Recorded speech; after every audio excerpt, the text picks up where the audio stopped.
న్యాయం జరిగే వరకు పోరాటం చేస్తా. కాలయాపన తప్ప సమస్య పరిష్కరించేలా జోగి రమేష్ ప్రవర్తించలేదు. మేఘన. జోగి రమేష్ తనపై చేసిన వ్యాఖ్యలు బాధ కలిగించాయన్న మేఘన. తన దగ్గరున్న ఆధారాలన్నీ పోలీసులకు అందజేస్తా. తనపై సోమవారం మాజీ మంత్రి జోగి రమేష్ చేసిన వ్యాఖ్యలు బాధ కలిగించాయని ఆయన కోడలు మేఘన పేర్కొంది.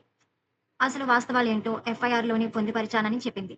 తన దగ్గర ఉన్న ఆధారాలన్నీ పోలీసులకు అందజేశానని, తనకు న్యాయం జరిగే వరకు పోరాటం చేస్తానని స్పష్టం చేసింది.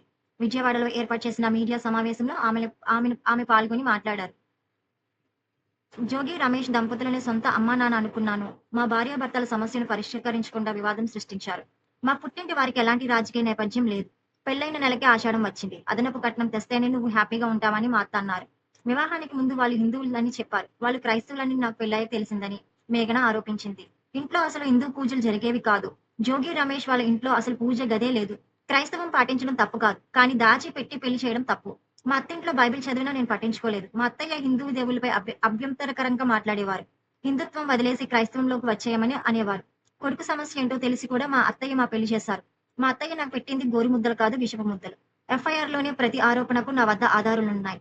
సమయం వచ్చినప్పుడు ప్రతి ఆధారం మీ ముందు ఉంచుతాను. మేఘన. అని మేఘన, జోగి రమేష్ కోడలు పేర్కొన్నారు.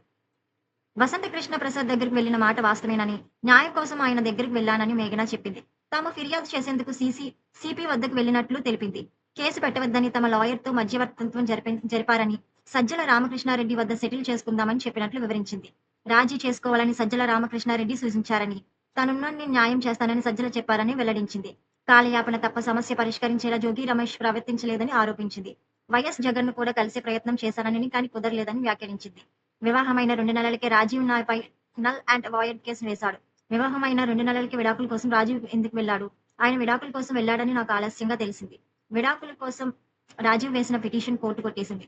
నన్ను వదిలించుకునేందుకు అనేక కట్టుకథలు చెప్పారు. కుమారుడికి ట్రీట్మెంట్ ఇప్పిస్తామని నన్ను పుట్టింటికి వెళ్ళమన్నారు. ట్రీట్మెంట్ పేరుతో చెప్పడంతో నేను అత్తింటికి చుట్టపు చూపుగా వెళ్లేదాన్ని. మా తప్పు లేకుండానే ఏడాదన్నరగా మానసిక క్షోభ అనుభవిస్తున్నాం.